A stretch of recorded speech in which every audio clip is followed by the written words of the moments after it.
I arrived at the wedding, but my son said, "Dad, you're not invited. Please go away." I walked back to my car in silence, not knowing that this humiliation would become the very thing that would expose the lie that someone tried so much to cover up. The suit felt wrong. It wasn't just old, it was from a different life. A life where a dark wool suit from a department store was considered nice. Here at the gardens at Crestview, it was a costume, a bad one. I could smell the money before I even saw the main hall. It was a specific, heavy scent, a mixture of expensive perfume, imported lilies, and something that smelled like old, dry champagne. Muted classical music, a string quartet probably, drifted from the main house. It was a perfect, sunny, $60,000 day. My 2008 Honda Civic, with its one rust-spotted door panel, was parked 3 blocks away. I'd wiped the smudges off the dashboard, as if that would matter. I'd walked, holding the gift. The gift, that was what made my hand feel heavy. It wasn't something I'd just bought. It was a small, worn, velvet-covered box. Inside were my father's cufflinks, simple, silver, unadorned. They were the only thing of value he'd left me. I had no other children. I'd been saving them for this day, for Alex, a piece of his history, a piece of me. I stood by a ridiculously large stone fountain, feeling like a delivery driver who'd come to the wrong entrance.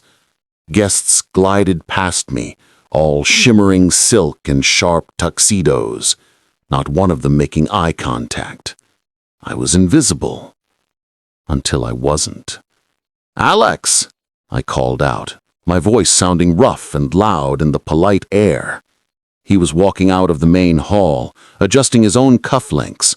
Gold, I saw, and probably costing a fortune. He looked incredible, like a movie star. He heard my voice, and he flinched, a tiny, almost invisible flinch. But I saw it. I'm his father. I saw it. He saw me. His eyes didn't just widen, they went hard. He scanned left and right, checking for witnesses before walking over. His steps were fast, urgent. "Dad, what are you doing here?" He didn't say it like a question. He said it like an accusation. I came for the wedding." "Alex, I'm here to see you get married." "No," he said it fast. "No, you can't. You can't be here." "What do you mean?" I held up the box. "You sent me the info. I have your gift. Your grandfather's—" "Dad, stop." He hissed it. He actually hissed. "Mom's handling the list. You're not on it. This is complicated. Sarah's family is... you can't." The bottom dropped out of my stomach. "Complicated? Alex, I'm your father." "And she's my mother," he shot back, his face twisting in a way that was half anger, half shame. She said you'd try to pull something like this, try to make it about you." "Pull something?" I was reeling. The world felt like it was tilting. "Alex, darling, is there a problem?" We both turned. Elena, my ex-wife. She was a vision in pale blue, gliding across the lawn, not a single heel sinking into the grass. She looked like the queen of this entire, expensive, perfect day. She put a proprietary hand on Alex's arm, and then she looked at me. Her eyes, the eyes I'd once fallen in love with, went flat and cold, but her mouth smiled. It was a slow, satisfied, utterly victorious smile. "Mark," she said. Her voice was pure syrup. You misunderstood. This is a private family event. We sent out a correction." "I never got a correction." "Mom," Alex started, looking at the gravel. "It's all right, darling," she said, patting his arm. "I'll handle it." She turned her full attention to me. "Mark, you are making a scene. You are embarrassing your son. And you are embarrassing me. Please, go." I looked at my son. His eyes were glued to the gravel, unable to meet mine. He was 25 years old. He was a man, and he was letting this happen. He was part of this. He finally looked up, his face a mask of irritation. "You heard her, Dad. You're not invited. Just please go away. You're ruining this." I don't remember the walk back to the car. It was like my brain just shut off. I must have looked like a man in a daze. I remember the sound of the gravel under my shoes. Crunch, crunch, crunch. One step at a time, away from the music, away from my son. I got in the Honda. The inside smelled like old coffee and Armor All. I sat there for I don't know how long. 10 minutes? An hour? The velvet box was on the passenger seat, mocking me. I started the car. I drove home. I didn't turn on the radio. My apartment was on the 3rd floor, a walk-up. The hallway smelled like old carpet and someone's cabbage. I unlocked my door. 3B. It was clean. I'm not a slob, but it was worn. The sofa had a permanent dip on the left cushion, shaped like me. The laminate on the kitchen counter was peeling at the edge. I took off the suit jacket. I hung it up carefully. It was the only one I had. I sat on the sofa, in the dip. I was still wearing my suit pants and the white shirt. I didn't make coffee. I didn't turn on the TV. I just sat. The silence in the apartment was deafening. It was the anti-wedding. It was the sound of my life. The wedding was happening right now. They were probably doing toasts. My son. Toasting Robert, probably. His real father. The emptiness in my stomach turned into a cold, hard knot. This wasn't new. This was just the finale. Elena hadn't just divorced me. She had been erasing me for 20 years. One scalpel cut at a time. I remembered Alex's 16th birthday. I had saved for 6 months. 6 months of overtime at the warehouse, all to buy him the specific guitar he'd been drooling over. A used Fender Stratocaster, Sunburst, just like his hero played. I found a perfect one, a 1994, American-made.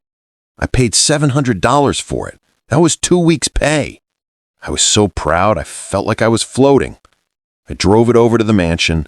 Elena met me at the door. Not Alex, Elena. "We're busy, Mark. Robert is taking us all to dinner, some new 5-star place." "I just want to give this to him," I'd said, holding the guitar case. It felt like it was glowing. "Just leave it," she snapped, her eyes already looking past me. "I'll make sure he gets it." I hesitated. I knew. I think I knew even then, but what else could I do? I wasn't allowed inside. I handed it over. It felt like handing over a part of myself. A week later, I saw Alex's post on Instagram.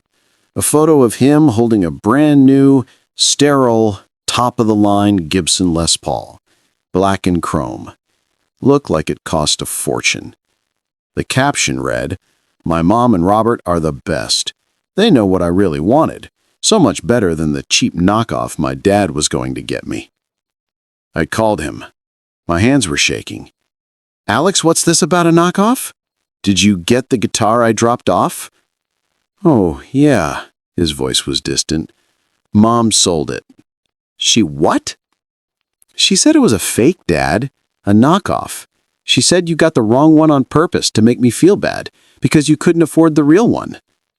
"Alex, that was an American Stratocaster. That was the real one." "Dad, please," he said, his voice bored. "Don't. It's embarrassing.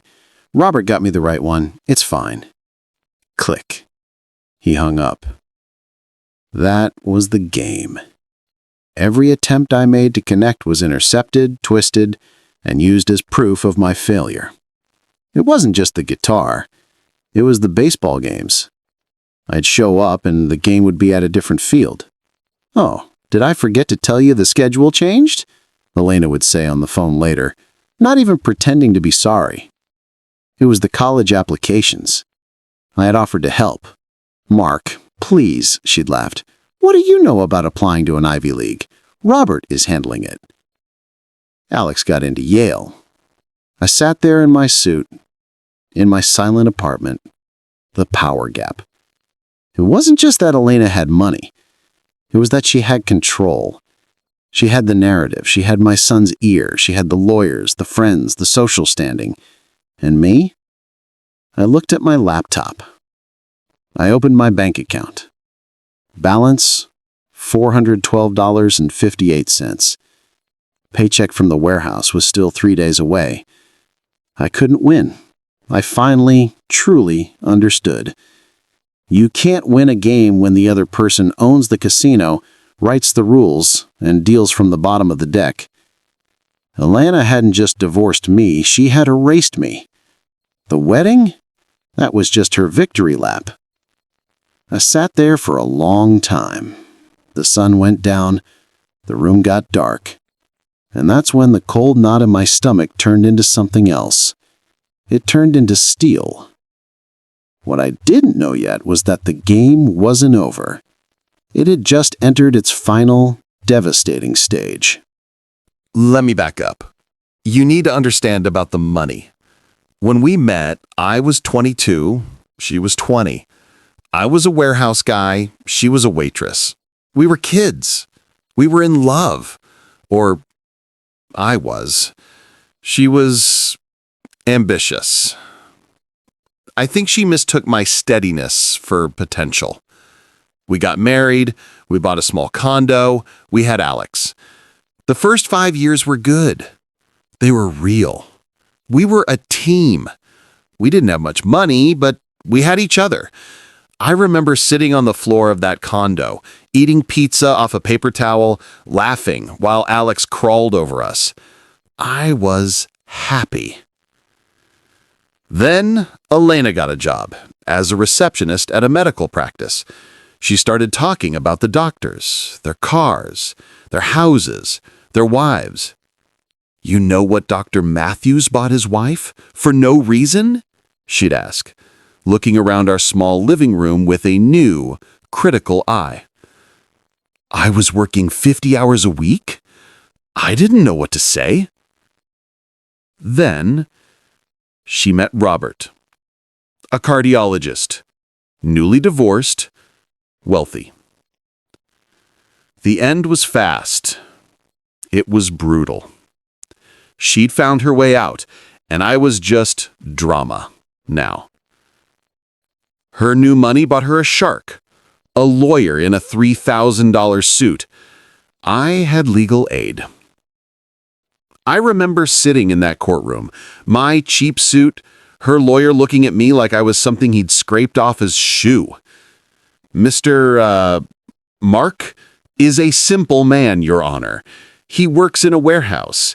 He's, let's be frank, an unstable influence. I'm not unstable, I'd shouted, which, of course, made me look unstable. The judge, a woman who looked as tired as I felt, set the child support. $850 a month. Here's the thing. At the time, I was making $19.50 an hour. After taxes, my take-home pay was about $2,200 a month.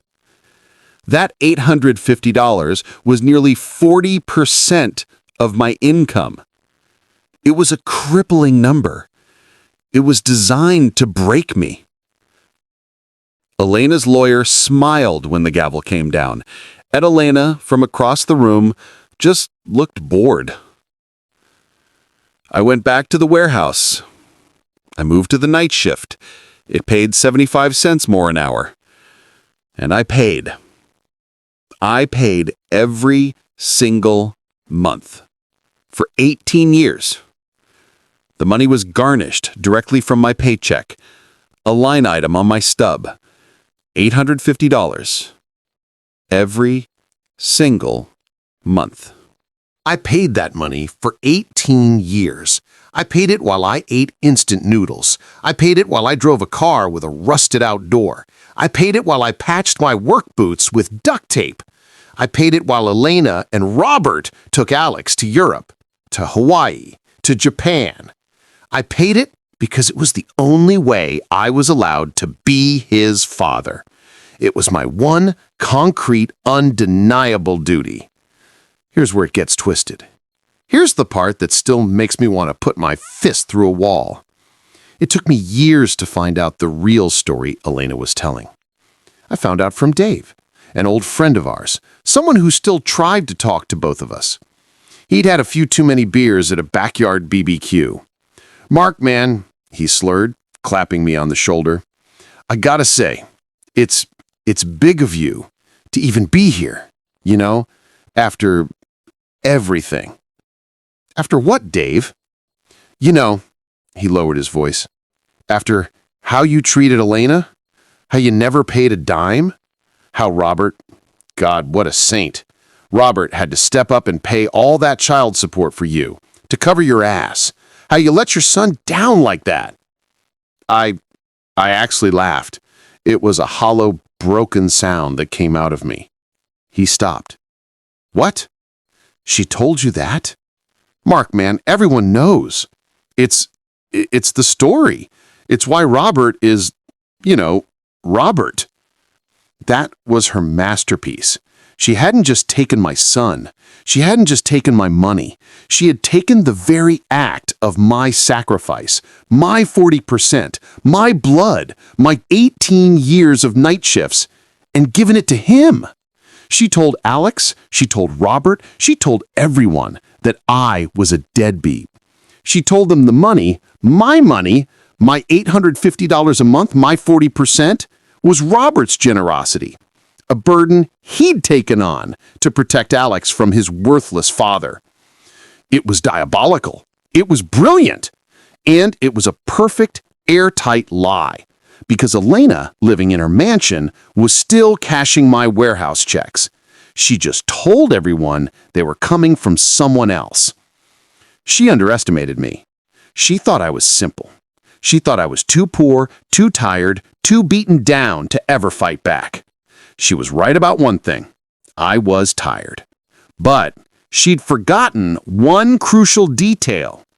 I'd worked in logistics for 22 years. I keep records. In a gray, 4-drawer filing cabinet in my closet under my winter sweaters was a box. A simple, cardboard banker's box. The label, written in my own neat block print, said, "Pay Stubs and Financials, 2003 to present." In that box were 216 pay stubs, 18 years of them. Every single one with a line item, child support, $850. The wedding broke something. The look on Alex's face, the smile on Elena's, it wasn't just a humiliation, it was a liberation. I sat in my dark apartment, in my old suit, and for the first time in 20 years, the fog of defeat lifted. It was replaced by a cold, clear, piercing anger. But it wasn't the kind of anger that makes you want to break things. It was the kind that makes you want to build. I stood up, I turned on the light, I took off the suit pants and put on my jeans. I made a pot of real coffee, the good stuff I saved for Sundays, and I went to the closet. I pulled out the gray 4-drawer filing cabinet. It was heavy. I opened the 3rd drawer. I pulled out the banker's box. I sat on the floor of my living room and opened it. There they were, 22 years of my life in neat chronological bundles. I'd kept them out of habit. The logistics guy, the man who tracks the packages. I was just tracking my own life, I guess. My first instinct? Send them to Alex. Send them to Robert. Send them to the goddamn newspaper. Show them. Prove it. But I stopped. That was still playing their game. A public fight. He said, she said. Elena would just claim they were fake. She'd hire a PR guy. She'd find a way to make me look crazy. No. Anger is still a connection. Rage is a chain. I didn't want to prove anything to them. I just wanted to be free. But the truth deserved to be known, not argued, just stated. I spent that night making a plan. Not a plan for a lawsuit, not a plan for a confrontation, a plan for an ending. A plan that would be quiet and precise and final. A plan that would use their own cruelty as the weapon. The audience, I knew, was already in place. The Winstons, they'd seen the first act. They were wondering about the second. I was going to give them the script. The next day, I started the SMART build. It was quiet, methodical work. It was the work of a man who has nothing left to lose and all the time in the world. And it was the work of a man who is very, very good at logistics. My revenge was not a single event. It was a process. It was the careful, meticulous dismantling of one life and the construction of another. It required suspense. It required patience. First, I went to the office supply store. I bought a small desktop scanner, a good one. I spent an entire weekend, 16 hours, at my kitchen table. I took every single pay stub, all 216 of them. I scanned them, one by one. I saved them in a folder on my laptop, the file, I named it. I made a backup on a USB drive. I mailed the USB drive to a P.O. box I opened in a different town. This wasn't just about the pay stubs. This was about the pattern. Next, I went to my bank. I sat down with a startled-looking bank manager. "I need my statements," I said, "for the last 18 years. "Sir, that's a lot." "I know. I'll pay for the printing." 3 hours later, I walked out with a 2-inch thick stack of paper. I went home. I got out a highlighter. I cross-referenced every $850 garnishment on my pay stubs with the matching withdrawal on my bank statements. I made a spreadsheet. Column A, date. Column B, pay stub number. Column C, amount. Column D, bank statement confirmation. It was beautiful. It was perfect. It was undeniable. It was the work of a madman, or an accountant. I felt like both. The audience, my brain, was screaming, send it to the Winstons, send it to Alex." But I didn't. This document, this was my insurance. This was the bomb. But I wasn't going to set it off. Not directly. A bomb is messy. It's loud. I was planning a surgery. I needed a scalpel. I looked up family law attorneys. I made a few calls. $5,000 retainer. $10,000, and we can start. I hung up. This wasn't the way. I couldn't fight her in her world. I couldn't fight her with money. I had to fight her with truth. And the truth is most powerful when it's discovered, not told. So I changed tactics. I wasn't building a lawsuit. I was building an exit. My supervisor at the warehouse, Mike, a good man. "Mike," I said, walking into his office, "I'm putting in my 2 weeks." He looked stunned. He dropped his pen. "Mark, you've been here 22 years. You're kidding me, right?" "I'm not kidding. It's time." He shook my hand. "Gonna miss you, man. You're the only reliable one I've got. Where are you headed?" "Somewhere quiet," I said. "Somewhere I'm not known." Next, the condo. It was small, but it was paid off. I'd owned it free and clear for 6 years. It was the one thing they hadn't been able to touch. I didn't call a realtor. I didn't want a for sale sign. I didn't want open houses. I didn't want Elena finding out, sending someone to sabotage it. I called one of those "we buy ugly houses cash" numbers I'd seen on a telephone pole. A man in a cheap suit came by. He walked through in 3 minutes. "It needs updating," he said, tapping the peeling laminate. "I know. I can give you 30,000, cash, close in 10 days. It was worth at least 80, maybe 90. I looked him in the eye. "I'll take it." He blinked. He was expecting me to haggle. I didn't want a bidding war. I wanted speed. I wanted out. I was liquidating my life. I was turning 22 years of work, of life, of me into cash. This was the part that built the suspense. I was gathering a war chest. For what? Even I wasn't entirely sure. I just knew I needed to be gone. For the next 2 weeks, I dismantled my life. I sorted everything into 3 piles: peep, sell, trash. The trash pile was enormous. The old sofa, the threadbare towels, the broken lamp. The sell pile was my tools, my old TV, my fishing gear. I made about $2,000 on Facebook Marketplace. The keep pile was tiny: a few boxes of clothes, my father's watch, and the banker's box of pay stubs. The originals. The scanned file on the USB drive, that was for them. The originals, those were for me. I sat on the floor of my empty living room. The echo was strange. I had $32,000 in my bank account. I bought a used 2010 Ford F-150. I paid cash. I bought a small 20-foot travel trailer. I paid cash. I hitched it up, parked it at a gas station, and gassed up the truck. I was ready. I was a ghost in my own town. In all that time, my phone never rang. Not Alex, not Elena, not a single person from that wedding. The silence was the final confirmation.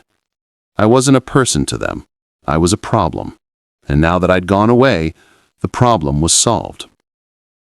My last day in town, I had one last stop to make: the post office. This was the moment. The audience, me, was on the edge of its seat. What was the plan? A lawsuit? A public shaming? I sat in the truck for a long time. The engine was off. Alex's birthday was in 3 days. He'd be back from his honeymoon. I'd bought him a card, a simple one. Happy birthday. I sat there holding the card and my bomb, the spreadsheet, the 216 scanned pay stubs on the USB drive. I could put it in the envelope, send it. And what? He'd call, crying, or he'd call yelling. He'd show his mother. She'd invent a new lie. It would be noise. It would be drama. It would be another chain yanking me back. No. I put the USB drive back in my glove box. I took a single piece of paper from a notebook, and I wrote. I didn't write in anger. I wrote like I was closing out a logistics file. Clear, concise, final. The suspense wasn't in what I would do. It was in what I wouldn't do. I wouldn't fight. I wouldn't argue. I would just tell the truth. And then I would disappear. That was the plan. The revenge wasn't blowing up her life. The revenge was getting mine back. Alex, I started. I'm glad you're doing well. I heard the honeymoon in Hawaii was nice. I'm writing to say goodbye. I've sold the condo and I'm moving on. By the time you get this, I'll be gone. I'm not telling you where, not to be cruel, but because I need peace. I need to be somewhere I'm not a problem to be managed or a secret to be hidden. Then I wrote the next part, the scalpel. Your mother is a very convincing woman. She told you, and I assume everyone else, that I was a deadbeat father who never supported you. She told you I never paid a dime. I just want you to know the facts. For 18 years, from your 7th birthday until your 25th, The sum of $850 was garnished from my paycheck every single month. The total was $183,600. I didn't pay it because I was forced to. I paid it because you were my son. I paid it while I worked night shifts and ate beans for dinner. I paid it so you could go to private school. I wasn't a perfect father. I was angry, I was hurt, but I was a present one in the only way I was allowed to be. I folded the letter. I looked at the velvet box with the cufflinks on the passenger seat. My father's cufflinks. I picked them up. I put them in the envelope with the letter. No explanation, no note about them. Just the gift. He'd know what they were, or he wouldn't. It didn't matter. They weren't mine anymore. I put the letter inside the birthday card, and I wrote the last line. I'm glad you're doing well. That's all I ever wanted. I'm sorry you only learned who I really was after I was gone. I sealed the envelope. I mailed it.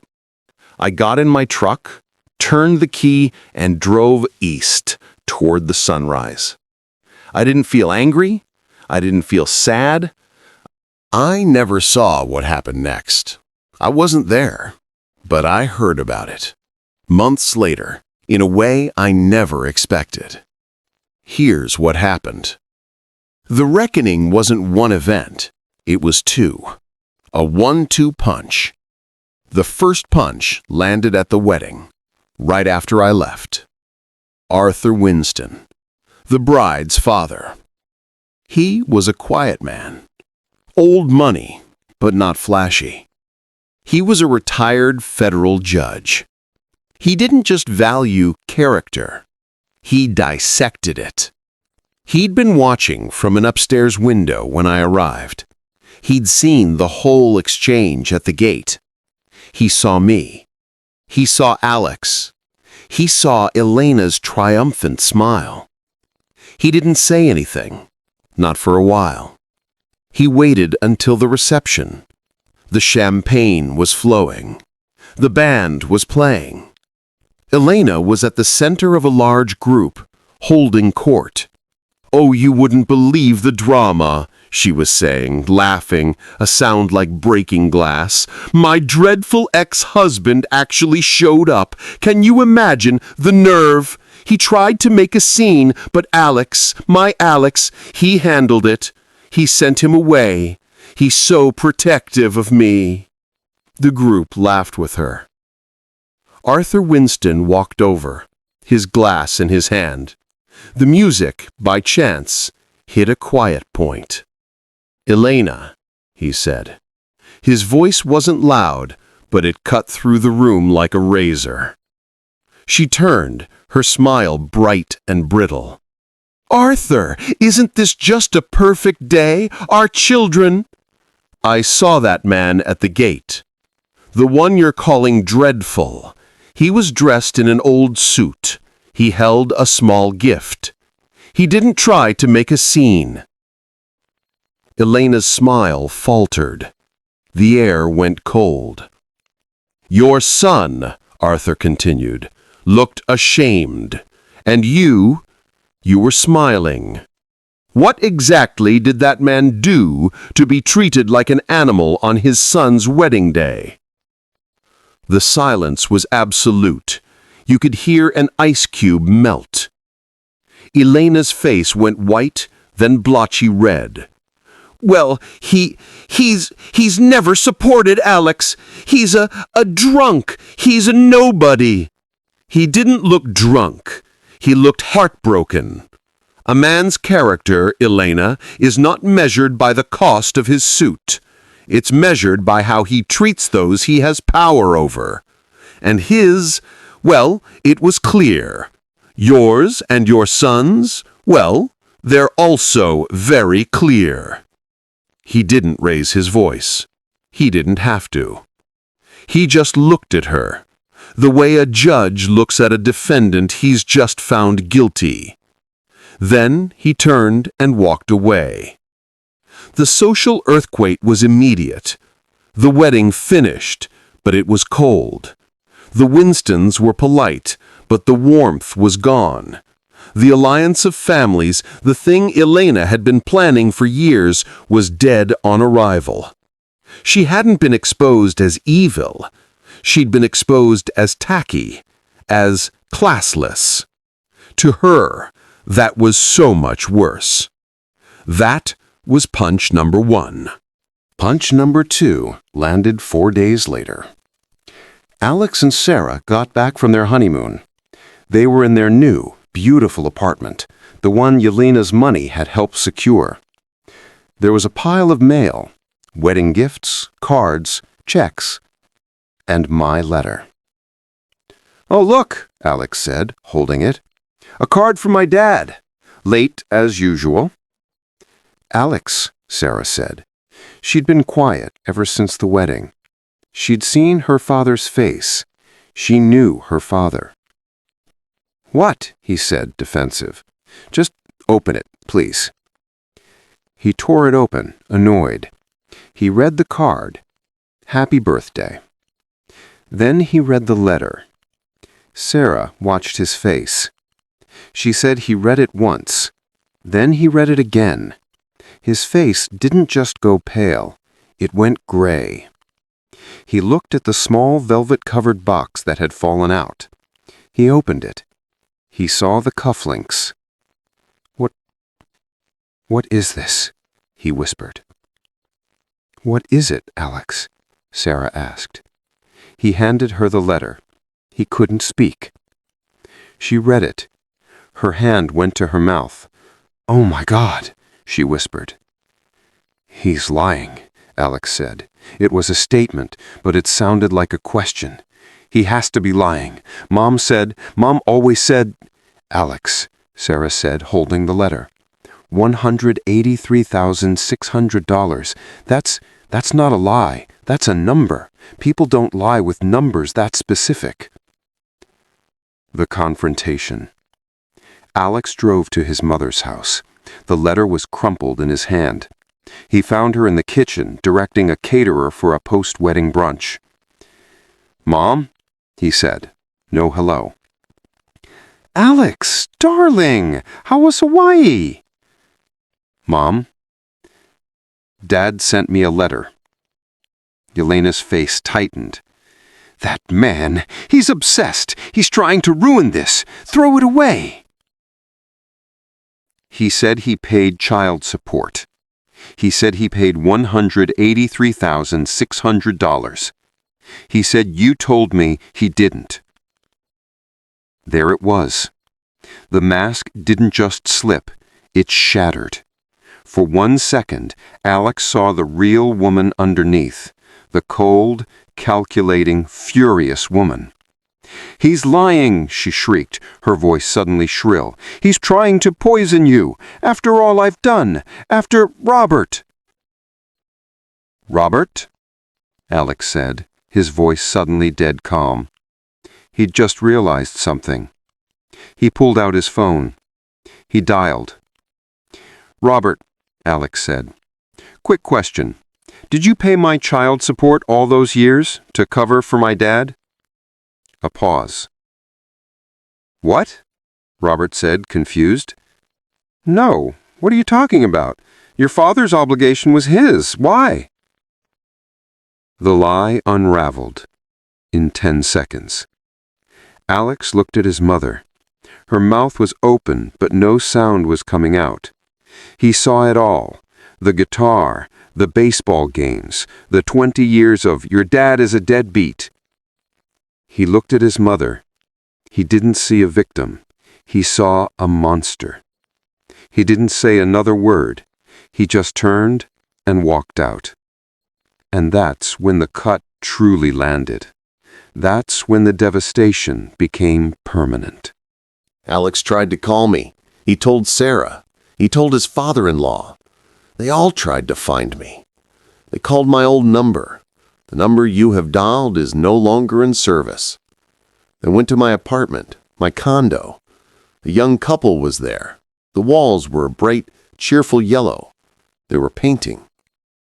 We bought it from a cash offer company, they said. We don't know the old owner. Sorry. Alex drove to the warehouse. He went to the front gate. He got Mike, my old supervisor, on the intercom. I'm looking for Mark, Alex said. He's my father. There was a long, cold silence. Mark's gone, so, Mike said. His voice was gravel. Do you know where he went? I need to talk to him. Talk? Mike laughed. It was a bitter, ugly sound. Kid, that man worked the night shift for 22 years. He never missed a day. He took every holiday shift so other guys could be with their families. He paid his dues. I know. I need to apologize. Apologize? Mike's voice got hard. I heard what happened at that wedding. You don't get to apologize for that. That man, he put in his 2 weeks right after that day. You and your mother, you broke something in him. Or maybe you set him free. Please, Alex said. His voice was breaking. He's gone. He's free. Honestly, good for him. You're about 6 weeks too late to apologize, and about 20 years too late to be a son. Mike cut the intercom. Alex just stood at the gate, in his expensive car, locked out. Just like I had been. The irony was, I'm sure, lost on him, but it wasn't lost on me. How did I hear all this? Arthur Winston, the judge. He found me. It took him 6 months. He hired a private investigator. He found me in a small town in Oregon. I was working part-time at a hardware store. He walked in one Tuesday. An older man, kind eyes, wearing a simple flannel shirt. He fit right in. Mark? He asked. Can I help you? My name is Arthur Winston. My daughter Sarah married Alex. My stomach dropped. I put down the pricing gun. I thought, here it is, more drama. I'm not interested, I said, turning to stock a shelf. I'm not here for them, he said. I'm here for you. I stopped. I looked at him. He told me everything. He told me about the reception. He told me about the letter. He told me about Alex's frantic, failed search. He's a broken man, Arthur said. He sees his mother for who she is, and he knows he's married to a woman who sees it too. He has to live with that. That's a shame, I said. My voice was even. I just wanted to find you, Arthur said, and to say, I saw what you did that day at the gate. It was the most dignified thing I have ever witnessed. You know, in my court, I saw 2 kinds of people, those who fought for what was right and those who fought for what was theirs. Your ex-wife thinks she won because she kept the house, but you won. He handed me a card. If you ever need anything. I don't, I said, but I took the card. Thank you, Arthur, for telling me. He nodded and left. That was the victory. It wasn't loud, it wasn't public. It was personal. And it was devastating. Elena got to keep her house. She got to keep her husband. But she lost her son. Alex still goes there.